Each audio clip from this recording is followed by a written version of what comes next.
میں عرض کروں ایک استاد اخلاق تھے. اب یہ مثال میں وقت نہ لگے لیکن میں صرف ایک لفظ. ایک اخلاق کے استاد تھے, توجہ کیجئے گا, بہت جگہ کام آئے شاید یہ چیز. وہ اخلاق پڑھاتے تھے بچوں کو. علم اخلاق کے معنی یہ نہیں ہوتا کہ جھک کے سلام کیجئے اور بڑوں کا ادب نہیں, یہ آداب اسلامی ہیں. اخلاق وہ جس کے لیے قرآن مجید نے کہا انک لعلی خلق عظیم, اے پیغمبر آپ خلق عظیم پر فائز ہیں. یعنی کیا؟ یعنی وہ صفات و کمالات باطنی, مثلا شجاعت ہے, سخاوت ہے, مروت ہے, اس طرح کے جتنے صفات انسان کے روح میں پائے جاتے ہیں, اس کو تعلیم دینے والا انسان, اسے کہتے ہیں استاد اخلاق. جو حوزے میں گنے چنے لوگ ہوتے ہیں تو استاد اخلاق تھے, اچھے استاد اخلاق. ایک شاگرد ان سے سوال کرتے کرتے گھر تک آ گیا ان کے ساتھ ساتھ. انہوں نے کہا آؤ, دروازہ کھولا, اندر گئے, جا کر کے بیٹھے, چپل آ کے گری دور سے. تو سنی یہ کہاں سے ہے استاد اخلاق, اس کے گھر میں یہ مصیبت. اس نے کہا آگا اچھا ایسا میں بعد میں آؤں گا, ابھی جا رہا ہوں کچھ. کہا نہیں بیٹھو بیٹھو, یہ روزانہ کا طریقہ ہے. جملہ سنیں اس کے بعد, یہ روزانہ کا طریقہ ہے. میں جس مقام تک پہنچا ہوں, توجہ کیجیے گا, میں جس مقام تک پہنچا ہوں اس کی باتوں پہ صبر کے نتیجے میں پہنچا ہوں. ایک صلوات پڑھیں محمد اور آل محمد.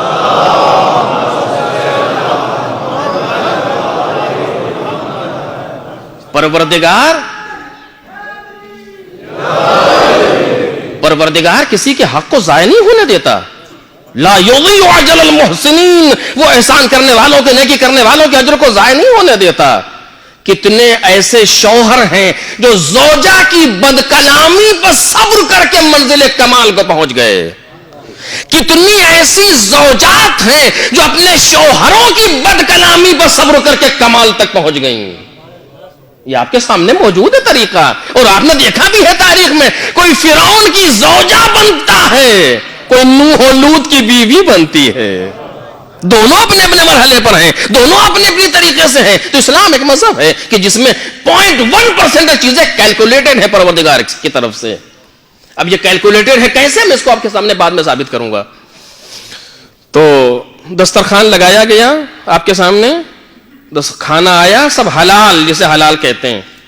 اسلام کہتا ہے کہو بسم اللہ الرحمن الرحیم. اب کیا کام ہے اس کا, پہلے سب کچھ کر چکے, کہ نہیں کہو, یہاں بھی کہو بسم اللہ الرحمن الرحیم. اور جب دسترخوان سے اٹھو تو کہو الحمدللہ رب العالمین, الحمدللہ رب العالمین, تاکہ جو لقمہ اٹھا کے کھا رہے ہو اس میں بھی معرفت الہی کو تلاش کرو.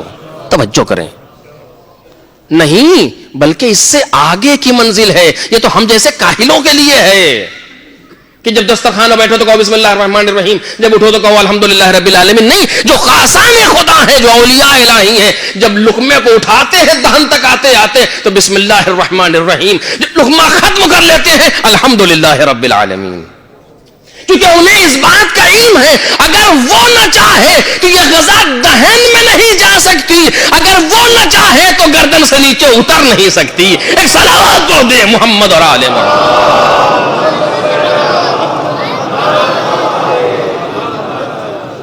ہم نے اپنی محنت کے ذریعے سے, ہم نے اپنی سعی کے ذریعے سے اس غذا کو حاصل نہیں کیا, اس کا دینے والا کوئی اور ہے, اس کا دینے والا کوئی اور ہے. اسی لیے روزی میں کثرت کا ہونا اور ہے, روزی میں برکت کا ہونا اور ہے.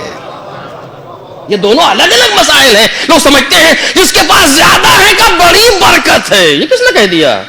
زیادہ ہونے کا نام برکت نہیں ہے. توجہ کیجئے, زیادہ ہونے کا نام برکت نہیں ہے, برکت دوسری چیز ہے. ورنہ آپ دیکھ لیجئے چیزیں بڑھتی چلی جاتی ہیں, سکون چھنتا چلا جاتا ہے. برکت تو باعث سکون ہونا چاہیے, باعث اطمینان ہونی چاہیے, باعث اضطراب نہیں. یہ اضطراب کہاں سے بڑھ رہا ہے کہ ہم نے کثرت کو برکت سے تبدیل کر دیا ہے. بہرحال تو معرفت میں جتنی چیزیں صبح سے شام تک ہو سب میں معرفت ہونی چاہیے. اور پروردگار عالم نے اس معرفت کے سہارے کے لیے ہر جگہ رکھا ہے بسم اللہ الرحمن الرحیم. گھر سے نکلو بسم اللہ الرحمن الرحیم, گھر میں داخل ہو بسم اللہ الرحمن الرحیم, تاکہ ہر لمحہ تمہیں پروردگار کی یاد رہے. اور اب یہ گفتگو یہیں پر رک جائے, اگر میں اس پر آگے بڑھوں تو یاد رہے کہ معنی یہ نہیں ہے کہ تم احسان کر رہے ہو پروردگار عالم پر بسم اللہ کر کے. نہیں، اس بات کو جو ہم نے تم سے بسم اللہ کے لیے حکم دیا ہے، معمولی سا حکم ہے، مستحب ہے اسلام کے اندر، کرو یا نہ کرو، لیکن ہم نے یہ تمہیں سمجھایا ہے کہ یاد رکھو صبح سے شام تک جتنی چیزیں کر رہے ہو یہ سب من جانب اللہ ہیں۔ میرے عزیزو، اگر خدا نہ چاہے تو انسان دوسرا جملہ بول نہیں سکتا۔ اے موسیٰ، اپنے جوتے کا بند ہم سے طلب کرو۔ کیا مطلب ہے اس کا؟ یعنی جناب موسیٰ بیٹھ جائیں صحرا میں، کہے پروردگار ہمارے جوتے کا بند ٹوٹ گیا ہے، نازل کر دے، جناب جبرائیل کے ذریعے بھیج دے، یہ مطلب ہے؟ کہ قطعاً یہ مطلب نہیں ہے۔ پھر کیا مطلب ہے؟ کہ اگر ہم نہ چاہیں تو تم اسے بھی حاصل نہیں کر سکتے۔ امام نے کہا کہ بہت سی چیزیں، 4 چیزیں انہوں نے فرمایا، میں ایک یہ ہے، علمت ان رزقی لا یاکلہ غیری فاطمأننت، میں نے جان لیا کہ میرا رزق میرے علاوہ کوئی نہیں کھا سکتا، میں مطمئن ہو گیا۔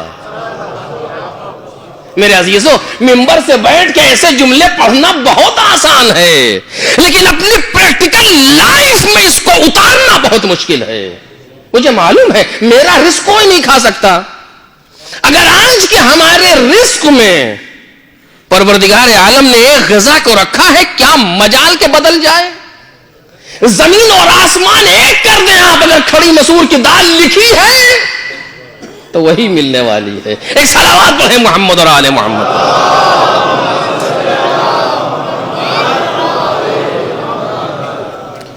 صبح سے شام تک ساری چیزیں انسان کو معرفت سے قریب کرنی چاہیے۔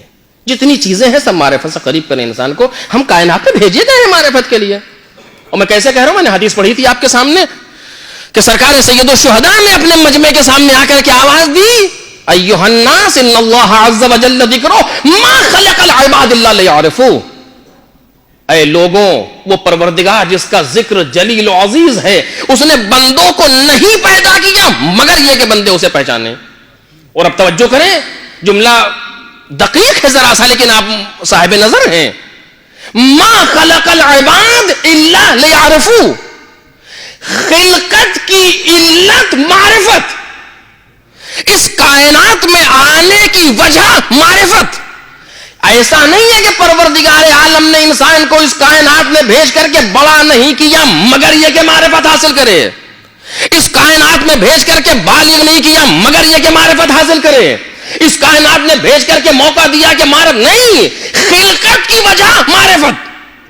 یعنی فوراً خلقت کے بعد جس چیز کو امام نے بیان کیا، ما خلق العباد، بندے کو پیدا ہی نہیں کیا مگر یہ کہ معرفت۔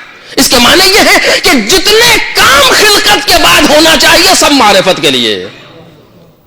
اور یہاں تک ہے، میں اس کو منبر کے ادب کے اعتبار سے بہت بل لفظوں میں کہہ رہا ہوں اگر آپ محسوس کر سکیں، یہاں تک ہے کہ ہماری تخلیق کے پہلے پروردگار عالم نے ایک بچے کی، ایک بیٹے کی، ایک بیٹے کی تخلیق سے پہلے ان کے ماں باپ کو حکم دیا کہ اس مرحلے کو بھی بسم اللہ کے ذریعے سے طے کرو، تاکہ تم اس کی خلقت کے پہلے معرفت میں ڈوبو، تاکہ جب یہ آئے تو یہ معرفت میں ڈوبے۔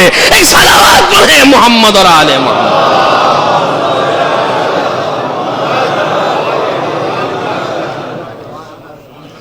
حیوانی طریقے کو استعمال کرنا اور ہے، معرفتی طریقے سے کائنات میں نسل کو آگے بڑھانا دوسرا مرحلہ ہے۔